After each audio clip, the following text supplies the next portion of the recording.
C'est un concept agricole aux bénéfices multiples. Sur cette parcelle de 7 hectares, Frédéric Blanchet pratique le couvert végétal en hiver depuis 6 ans.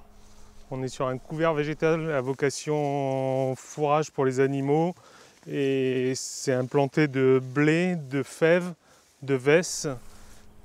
Ces plantes ont été mises en terre début septembre et seront fauchées fin avril, puis ensilées. Ce couvert végétal permettra à l'éleveur de constituer un stock de nourriture produit sur l'exploitation pour ses 140 vaches. Au début, on a implanté ça pour préserver la qualité de l'eau.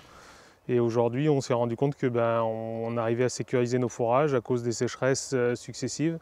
On arrive quand même à produire une partie de nos fourrages l'hiver, alors qu'avant, on était plutôt sur des sols nus.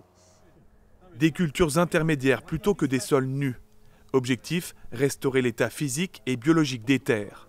Les plantes vont plus en profondeur pour capter l'azote, essentiel à la croissance des cultures, et le remontent en surface.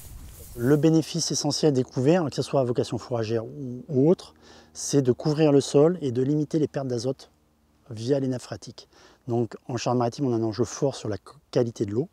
On a des programmes volontaires pour mobiliser les agriculteurs pour mettre en place des couverts et faire mieux que la réglementation en vigueur. Cette réglementation fixe à 2 mois et demi minimum la présence de cultures intermédiaires qui doivent être plantées avant le 10 septembre. La captation d'azote via les couverts végétaux durant l'hiver permettra notamment de limiter l'utilisation d'engrais au printemps.